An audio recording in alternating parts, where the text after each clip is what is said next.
You can't be a part of their stuff too. What would you say if your husband or wife came home and said, "Sweetheart, I'm getting married"? Time out. You can't do that. You're already in an agreement.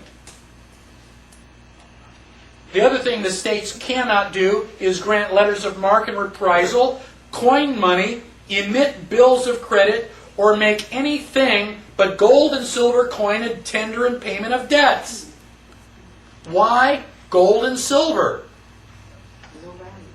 Because it has real value. You pick it up and it's worth something. It feels like something. It's heavy. Not like those tokens they give us. This is real money. This is lawful money. It's authorized by the Constitution. Anything other than gold or silver is unconstitutional for the states. Now we're going to talk about money a lot more after lunch, so I'm just going to kind of leave that. But that is why I require silver for this class, because it is constitutional. It would be hypocritical for me to accept Federal Reserve notes, which are fiat, worthless paper.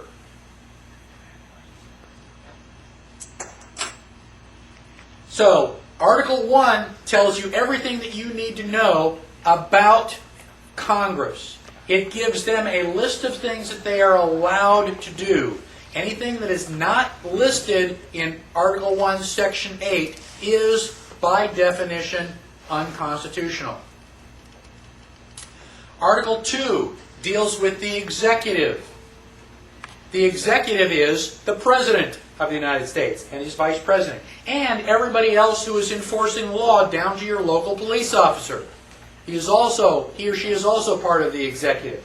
Now, it says on page 27, in that third paragraph there, the electors shall meet, each state shall appoint, in such manner as the legislature thereof may direct, a number of electors equal to the whole number of senators and representatives to which the state may be entitled in the Congress.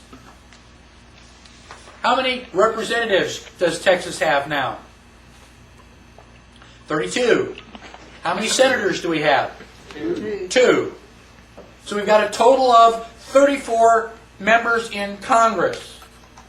Now, the state legislature can elect as many. So we've got 34 over here in Congress. We're going to create another 34 people. These are electors. What are they going to do? They are going to elect the president. This is your electoral college. It's not the senators and representatives that are voting, but the same number. We've got 535 people in Congress and 535 different people in the electoral college. They are the ones to get the vote. Have you ever seen them on TV? Yes. During the last election, down in Florida, when we had this big brouhaha, they finally showed members of the Electoral College. They had like 32 people in Florida who were dropping their ballots in the box. Now, if the people get to vote for the president directly, what does that make the United States? A democracy. Do you want a democracy? No. So the Founding Fathers set up a system to basically say, these people are going to take, the feel of the country, or the feel of the state. Now, if you are an elector, you're supposed to say, okay, all of my group is Republican. And you're supposed to take that into account. And probably 9 times out of 10, you're going to vote Republican, because all the people that you represent are Republican. But what if it's 50-50? 50% Democratic, 50% Republican. Now who do you vote for? Your choice. Your choice. Now, if you get 90% Republican, can you vote Democratic? Yes. Yes. It's your choice. You're supposed to do what you think is the smart thing to do. Because if the people all say, oh yeah, let's vote for that Ross Perot guy, and you don't think that's a good idea, you're protecting them from their own stupidity. That's why they elected you. What if the elector is stupid? You elected the wrong guy. How do you get to be an election? What's that? How do you get to be It's based on each state. And what's that? Who chooses the actual It's going to be different for each state. The state legislature determines how your electors are chosen. And one of the things on my growing list of things to do is to find out how Texas does it. I just haven't had time to get around to it. Through the political parties. Okay? So, if that system is corrupt, why are you voting for president? Why do we go out and cast our ballot? Does the popular vote mean anything? No. Years and years ago, you have this little car seat for kids, a little plastic steering wheel. So you could sit next to Daddy, and you could help drive. I help Daddy. Okay? If you're going, and turning right with your steering wheel, can the car go left? Yeah, because your steering wheel's not connected. If voting for the president meant anything, it would have been illegal long ago. Now, the vice president, go to page 28. It says, you're going to vote for, okay, but in choosing the president, the votes shall be taken by the states. Where am I? Okay, right at the top of the page. So the person having the greatest number of votes shall be the president, if such number be a majority of the whole number of electors appointed.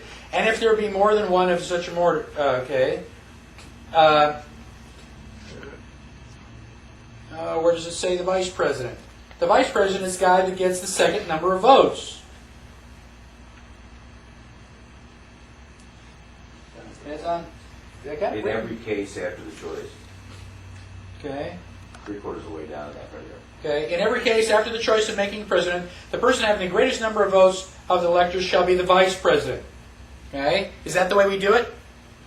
No. When did that change? Had to change somewhere. Okay. That's the 12th Amendment. And we'll talk about the 12th Amendment. Now, one last thing before we go. Page 29. Okay.